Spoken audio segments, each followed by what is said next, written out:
तो hello friend, हमारे channel पर आपका एक बार फिर से स्वागत है। तो फ्रेंड, आज आप लोग का आकांक्षा 40 का जो केमिस्ट्री का आंसर की लेकर आ चुका हूं। तो आप लोग का 41 से 80 तक आप लोग का इसमें आंसर की देने वाला हूं। और मैं बता दूं, मेरे बनाए गए वीडियो से ही बहुत सारा क्वेश्चन आप लोग को सेम टू सेम देखने को मिला। तो जो मेरे कंटेंट को फॉलो किया अच्छी तरीके से, उनका बहुत अच्छे से एग्जाम गया है। और अभी लाइव भी आए थे तो सबसे बात भी की है, तो सबका एग्जाम बहुत अच्छी तरह से गया है। फिजिक्स ऑलरेडी मैंने आंसर की दे दिया, आप लोग नहीं देखे तो जाइए देखिए जल्दी से। और चलिए शुरू करते इस वीडियो को। यदि नए है तो चैनल को सब्सक्राइब करके बेल आइकन को प्रेस कर दीजिए। क्वेश्चन नंबर 41 जिसमें कहा जा रहा है निम्नलिखित अभिक्रियाओं में से कौन एक रेडॉक्स अभिक्रिया है। तो रेडॉक्स अभिक्रिया कौन सा है वो पूछा जा रहा है। तो इसका ऑप्शन नंबर 1 जो है करेक्ट आंसर होगा AgNO3 प्लस HCl। AgCl मतलब इसमें होता है ऑक्सीडेशन भी होता है और रिडक्शन भी होता है, उसी को बोला जाता है रेडॉक्स रिएक्शन। जैसे यहाँ पर देख सकते हैं, यहाँ पर भी ऑक्सीडेशन भी होगा एंड रिडक्शन भी होगा, इसलिए ये जो है आप लोग पढ़े ना अपचयन उपचयन, तो वही होता है। तो इसमें ऑप्शन 1 इसका करेक्ट आंसर हो जाएगा, जो कि रेडॉक्स रिएक्शन है। चलिए नेक्स्ट क्वेश्चन को चलते। क्वेश्चन नंबर 42 इसमें कहा जा रहा है Fe2O3 प्लस 2L जो देता है Al2O3 प्लस 2Fe, ये कौन सा रिएक्शन है, किस तरह का है। Reaction is an example of. तो इसका आंसर जो होगा ऑप्शन नंबर 1 ऑप्शन नंबर 4 ये डिस्प्लेसमेंट रिएक्शन होगा। डिस्प्लेसमेंट यानी कि विस्थापन अभिक्रिया। देखिए यहाँ पर विस्थापित कर रहा है ना, देखिए यहाँ Fe2O3 और यहाँ एल्यूमिनियम है। एल्यूमिनियम क्या कर रहा है, Fe2O3 को वहाँ से डिस्प्लेस कर रहा है और खुद वहाँ पर चल जा रहा है, Al2O3 बना रहा है। इसका जो सक्रियता श्रेणी को याद करने का ट्रिक भी बताया था, कृष्णा को मांगो आलू जाने पे पैसा भी कीमती दिया जाएगी। तो यहाँ पर देख सकते हैं जो एल्यूमिनियम है वो है Fe से ऊपर में, कृष्णा को मांगो आलू ऊपर में है ना, तो इसलिए डिस्प्लेस कर दे रहा। तो ऑप्शन नंबर 4 इसका करेक्ट आंसर होगा। मैंने इस पर आप लोग वीडियो ऑलरेडी बनाया था, किस तरह याद रखना है मैंने बताया भी था कि उस वीडियो से आप लोग बहुत सारा क्वेश्चन आएगा। और अभी देखिए फिर सक्रियता श्रेणी से और भी बहुत सारा क्वेश्चन देखने को मिलेगा। चलिए 43 बेकिंग पाउडर के घटकों में से एक घटक है। तो बेकिंग पाउडर की इसका ऑप्शन नंबर 1 करेक्ट होगा।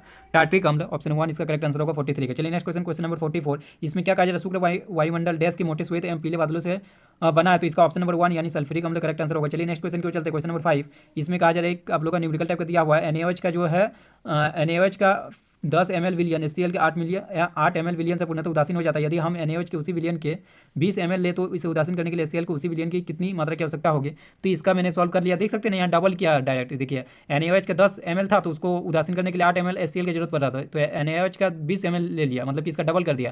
तो HCl का भी तो डबल लेना होगा तभी तो उदासीन कर सकता है, यानी 8 का डबल क्या होगा 16, यानी ऑप्शन 4 इसका करेक्ट आंसर हो जाएगा।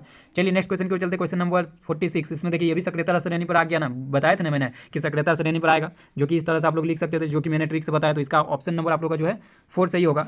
46 का जो ऑप्शन नंबर 4 इसका करेक्ट आंसर होगा। मांगो आलू जाने पे है ना, कृष्णा को मांगो आलू जाने पे, उस तरह करके आप लोग को बताया था ट्रिक। चलिए नेक्स्ट क्वेश्चन 47 इसमें कहा जा रहा है निम्न यौगिकों में से कौन एक आयनिक यौगिक नहीं है। तो इसका आंसर जो है कार्बन टेट्राक्लोराइड यानी CCl4, जो कि आप लोग का आयनिक नहीं है। तो ऑप्शन नंबर 3 इसका करेक्ट आंसर। तो चलिए नेक्स्ट क्वेश्चन नंबर 48 इसमें कहा जा रहा है जल नींबू का रस तथा सोडियम बाइकार्बोनेट विलयन का pH मानों का सही अवरोही क्रम, मतलब कि डिक्रीजिंग ऑर्डर में आप लोग को सजाना है, जो कि ऑप्शन नंबर 3 सही जवाब होगा। क्योंकि सोडियम बाइकार्बोनेट जो कि एक क्षार है तो इसका pH 7 से अधिक होगा, जल का pH 7 होगा। एंड नींबू का रस जो कि ये अम्ल है तो इसका 7 से कम होगा, यानी कि यही आपको करेक्ट आंसर होगा ऑप्शन 3। नेक्स्ट क्वेश्चन की ओर चलते। क्वेश्चन नंबर 49 इसमें कहा जा रहा है कोई तत्व जो है ऑक्सीजन के साथ अभिक्रिया कर उच्च गलनांक वाले यौगिक का निर्माण करता है, यौगिक जल में विलय है, यह तत्व क्या हो सकता है। तो इसका आंसर जो है 49 का आप लोग का ऑप्शन 1 यानी कैल्शियम हो सकता है। चलिए नेक्स्ट क्वेश्चन नंबर 50 इसमें कहा जा रहा है एक तत्व है XCl2, तत्व XCl2 सूत्र वाला एक क्लोराइड बनाता है जो एक ठोस है तथा इसका गलनांक अधिक है। आवर्त सारणी में यह तत्व X संभवतः किस समूह के अंतर्गत होगा। लेकिन देख सकते हैं यहाँ पर XCl2 है, मतलब कि यहाँ पर जो X का जो वैलेंसी है जिसको संयोजकता बोलते हैं वो तो 2 होना चाहिए। अब बताइए यहाँ जो ऑप्शन में दिख रहा है किसका वैलेंसी 2 है। Na का तो 1 होता है, एल्यूमिनियम का 3 होता है, सिलिकॉन का 4 होता है, 2 तो इसी का होता है मैग्नीशियम, तो मैग्नीशियम इसका करेक्ट आंसर हो जाएगा ऑप्शन 2। 51 की ओर चलते एक परमाणु का इलेक्ट्रॉनिक विन्यास देखिए कुछ इस तरह से है। तो 2 8 7 यानी इसका एटॉमिक नंबर यानी परमाणु संख्या आप लोग का 17 हो जाएगा। निम्न में से किस तत्व के साथ इसकी रासायनिक समानता होगी। तो 17 क्या होता है, 17 किसका होता है बताइए आप लोग का 17 किसका होता है, या फिर समानता बोल रहा है ना। तो यहाँ पर इसको इस तरह से बनाया जा सकता है कि 287 है, इसका वैलेंसी कितना है, इसका वैलेंसी कितना है बताइए 1 होगा ना, वैलेंसी तो 1 ही होगा, मतलब संयोजकता 1 होगा। तो किसमें बताए संयोजकता 1 होता है, जैसे यहाँ पे देखिए ये नाइट्रोजन है, इसका संयोजकता क्या होगा 3 होगा, इसका संयोजकता फास्फोरस का क्या होगा ये भी 3 होगा। तो यानी कि आप लोग का जो ऑप्शन 2 इसका करेक्ट आंसर होगा, जो कि फ्लोरीन, इसका भी संयोजकता 1 ही होगा। चलिए नेक्स्ट क्वेश्चन की ओर चलते। क्वेश्चन नंबर 52 इसमें कहा जा रहा है आधुनिक आवर्त सारणी में डैश पंक्तियाँ तथा डैश स्तंभ होते हैं, मतलब कि रो कितना होता है एंड कॉलम कितना होता है। रो तो आप लोग का 7 होता है, इस तरह लाइन को रो बोलते हैं और इस तरह वर्टिकल लाइन को आप लोग कॉलम बोलते हैं। तो रो 7 होता है और 18 होता है स्तंभ, यानी कि ऑप्शन 3 इसका करेक्ट आंसर है। चलिए next question C2H4 can be prepared by, ये सारा क्वेश्चन आप लोग करवाए हैं तो इसका ऑप्शन नंबर 2 इसका करेक्ट आंसर होगा heating CH3CH2OH with concentrated H2SO4। Next question 54 इसमें क्या कहा जा रहा है which of the following pairs will show displacement reaction. तो इसका आंसर जो होगा आप लोग का 54 का ऑप्शन नंबर 4 करेक्ट आंसर होगा AgNO3 विलियन एम कॉपर धातु। मतलब देखिए ये क्यों होगा, ये डिस्प्लेसमेंट रिएक्शन क्यों करेगा, AgNO3 और कॉपर धातु क्यों करेगा, Cu क्यों करेगा, क्योंकि जो है Ag है वो Cu से कम अभिक्रियाशील है, इसके कारण से जो कॉपर है इसको विस्थापित कर सकता है। तो ऑप्शन नंबर 4 इसका करेक्ट आंसर होगा। चलिए नेक्स्ट क्वेश्चन को चलते, क्वेश्चन नंबर 55। इसमें क्या जा रहा है, प्रोपेनॉन एक 3 कार्बन युक्त यौगिक है जिसमें प्रकार्यात्मक समूह होता है, तो कौन सा इसमें फंक्शनल ग्रुप होता है वो आप लोग बताना। प्रोपेनॉन लास्ट में क्या आ रहा है, ऑन आ रहा है ना, ऑन जिसके भी लास्ट में आता है उसमें कौन सा आप लोग का फंक्शनल ग्रुप होता है, वो तो कीटोन होता है, कीटोन में ही लास्ट में ऑन आता है, यानी ऑप्शन 3 इसका जो है करेक्ट आंसर होगा।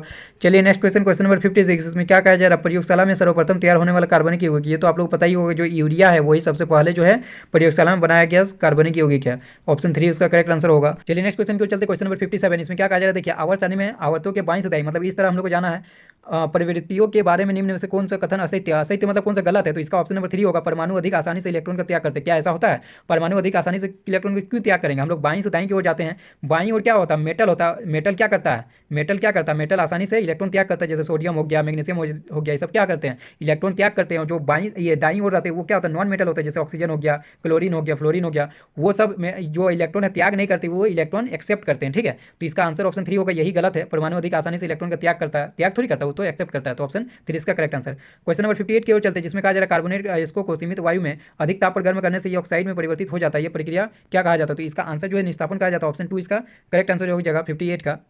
नेक्स्ट क्वेश्चन की ओर चलते हैं, नेक्स्ट क्वेश्चन की ओर चलते, क्वेश्चन नंबर 59। इसमें कहा जा रहा है सीनाबार एक अयस्क है, तो ये मरकरी का अयस्क है, ऑप्शन 4 इसका करेक्ट आंसर होगा। आप लोग सबको पता ही है सीनाबार की किसको कहा जाता है, HGS मरकरी का ही अयस्क हुआ ना, तो ऑप्शन 4 इसका करेक्ट आंसर। 60 की ओर चलते हैं, 60 में कहा जा रहा है कार्बन अपने तथा दूसरे तत्वों के साथ डैश आबंध बनाता है, कौन सा बॉन्ड बनाता है, सहसंयोजक, मतलब कि इसको क्या कहा जाता है, कोवेलेंट बॉन्ड बनाता है कार्बन, ठीक है। चलिए नेक्स्ट क्वेश्चन की ओर चलते हैं 61, जिसमें कहा जा रहा है प्रोपेन का आणविक सूत्र C3H8 है, इसमें कितने सहसंयोजक आबंध वो बताना है, तो C3H8 किस तरह आप लोग बना सकते हैं, C3H8 इस तरह आप लोग बनाइए, इस तरह यहाँ पर आप लोग हाइड्रोजन कर दीजिए, हाइड्रोजन कर दीजिए और गिन लीजिए कितना आप लोग का बॉन्ड बन गया, ठीक है, कितना सिंगल बॉन्ड है, गिन लीजिए 1 2 3 4 5 6 7 8 9 10, तो इसका ऑप्शन नंबर 4 करेक्ट आंसर हो जाएगा, 10 सहसंयोजक आबंध है। चलिए नेक्स्ट क्वेश्चन को चलते, क्वेश्चन नंबर 62। इसमें क्या कहा जा रहा है, निम्न में से किस ऑक्साइड उभयधर्मी, उभयधर्मी मतलब क्या होता है, जो एसिड एंड बेस दोनों से रिएक्शन कर सकता है, तो इसका ऑप्शन नंबर 3 हो जाएगा, ठीक है। ZNO आप लोग पढ़े होंगे, Al2O3 भी होता है, तो ऑप्शन 3 इसका करेक्ट आंसर। नेक्स्ट क्वेश्चन, मिश्र धातु अमलगम का एक घटक है, क्या होगा, Hg होगा, जो कि मरकरी है। चलिए नेक्स्ट क्वेश्चन की ओर चलते, क्वेश्चन नंबर 64। इसमें कहा जा रहा है solder is an alloy of, मतलब किसका मिश्र धातु है, सोल्डर, ये भी आप लोग पढ़े होंगे, ऑप्शन नंबर 3 इसका करेक्ट आंसर होगा, PbNSN के। चलिए नेक्स्ट क्वेश्चन 65। इसमें क्या कहा जा रहा है, निम्न में से कौन तत्व अम्ल ऑक्साइड बनाता है, अम्ल ऑक्साइड कौन बनाता है, जो अधातु होता है, जो कि नॉन मेटल होता है, नॉन मेटल इसमें से कौन है, देखिए मैग्नीशियम मेटल है, सोडियम मेटल, कॉपर मेटल है, लेकिन फॉस्फोरस जो है नॉन मेटल, तो इसका ऑप्शन नंबर 3 करेक्ट आंसर होगा। नेक्स्ट क्वेश्चन की ओर चलते, क्वेश्चन नंबर 66। इसमें क्या कहा जा रहा है, निम्न में से कौन 7 से कम पीएच देता है, 7 से कम पीएच कौन देगा, जो अम्ल है, प्रकृति में अम्ल होना चाहिए, रक्त अम्ल है, नहीं है, मिल्क ऑफ मैग्नीशियम अम्ल है, नहीं है, क्षार है, सोडियम हाइड्रोक्साइड भी क्षार है, लेकिन गैस्ट्रिक रस जो क्या है, अम्ल है, तो ऑप्शन नंबर 4 इसका करेक्ट आंसर होगा। 67 को चलते, जिसमें कहा जा रहा है निम्न धातुओं में से कौन तनु सल्फ्यूरिक अम्ल यानी HCl के साथ अभिक्रिया कर तनु सल्फ्यूरिक अम्ल यानी H2SO4 के साथ अभिक्रिया कर हाइड्रोजन गैस उत्सर्जन नहीं करता है, तो H2SO4 से कौन रिएक्ट करके जो है हाइड्रोजन गैस उत्सर्जन नहीं करेगा, जिसका जो है हाइड्रोजन से कम अभिक्रियाशील हो, वही तो हाइड्रोजन को विस्थापित नहीं कर सकता, जिसके कारण हाइड्रोजन उत्सर्जित नहीं होगा, इसका मतलब सिल्वर जो है इसका करेक्ट आंसर होगा। सिल्वर सबसे लास्ट आप लोग देखे होंगे ना, पढ़े होंगे कृष्णा कुमार वाले, H2 से जो हाइड्रोजन है उससे तो नीचे ही आता है वो, और अभिक्रियाशील नहीं होता उतना सोडियम ये हाइड्रोजन से ज़्यादा, इसके लिए उसको जो है विस्थापित नहीं कर सकता, जिसके कारण से हाइड्रोजन उत्सर्जित नहीं होगा। 68 की ओर चलते हैं, निम्न में से कौन असंतृप्त कार्बन यौगिक, असंतृप्त मतलब होता है अनसेचुरेटेड, सेचुरेटेड अनसेचुरेटेड, संतृप्त असंतृप्त आप लोग पढ़े हैं ना, तो इसका आंसर जो ऑप्शन 3 होगा C2H4, ठीक है। ये असंतृप्त कार्बन यौगिक है, मतलब कि अनसेचुरेटेड, जो कि डबल बॉन्ड या ट्रिपल बॉन्ड बनाता है उसको असंतृप्त बोलते हैं, जो सिंगल बॉन्ड बनाता है उसको संतृप्त बॉन्ड बोलते हैं। 69 की ओर चलते हैं, इसमें कहा जा रहा है 69 में क्या कहा जा रहा है आप लोग का, ग्लेशियल एसिटिक एसिड, मतलब कि आप लोग का ग्लेशियल एसिटिक अम्ल क्या है, तो इसका ऑप्शन नंबर आप लोग का जो है 69 का आप लोग ऑप्शन नंबर 4 सही जवाब हो जाएगा, शुद्ध एसिटिक एसिड, मतलब कि ऑप्शन नंबर 4 इसका करेक्ट आंसर हो जाएगा, ठीक है। प्योर एसिटिक एसिड को ही ग्लेशियल एसिड कहा जाता है। नेक्स्ट क्वेश्चन 70 और चलते हैं, जिसमें कहा जा रहा है एथेनॉल का ऑक्सीकरण देता है, मतलब कि ऑक्सीडेशन नंबर ऑफ एथेनॉल क्या देता है, ये आप लोग को बताना है, तो 70 का जो है ऑप्शन नंबर 1 करेक्ट आंसर हो जाएगा, एथेनोइक अम्ल। नेक्स्ट क्वेश्चन सिलिकॉन इज है, सिलिकॉन एक क्या है, उपधातु है, तो इसका ऑप्शन नंबर आप लोग का 3 करेक्ट आंसर हो जाएगा 71 का ऑप्शन नंबर 3 करेक्ट आंसर।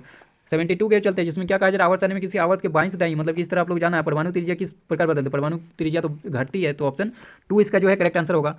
73 की ओर चलते हैं, जिसमें कहा जा रहा है अब तक ज्ञात सर्वाधिक कठोर पदार्थ क्या है? ये तो सबको पता होता है, जो डायमंड है यानी हीरा। ऑप्शन 3 इसका करेक्ट आंसर होगा।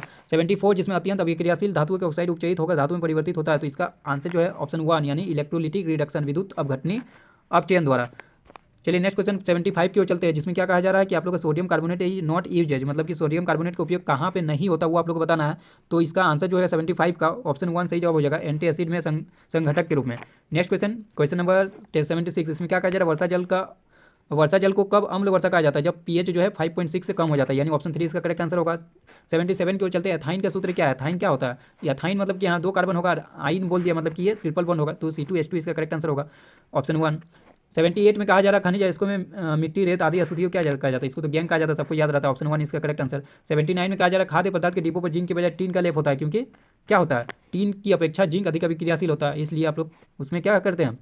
टीन का लेप करते हैं। जिंक अधिक अभिक्रियाशील होने के कारण वो जो है रिएक्शन कर लेगा, इसलिए हम लोग टीन का लेपन करते हैं, जिंक की बजाय टीन का लेपन करते हैं, तो ऑप्शन 3 इसका करेक्ट आंसर होगा। लास्ट क्वेश्चन 80, इसमें क्या कहा जा रहा है? दिए गए हाइड्रोकार्बन में किसमें संकलकन अभिक्रिया होती है? तो इसका आंसर ऑप्शन नंबर 4 होगा, ऑप्शन 4 करेक्ट आंसर होगा। चलिए आज के लिए इतना ही रखते हैं, आप लोगों को उम्मीद करता हूँ वीडियो पसंद आया होगा। कितना आप लोग सही हुआ मुझे कमेंट बता सकते हैं। चलिए आज के लिए इतना, तब तक के लिए take care and bye bye. Maths का अभी जल्दी ही ले आऊँगा। चलिए आज के लिए इतना ही।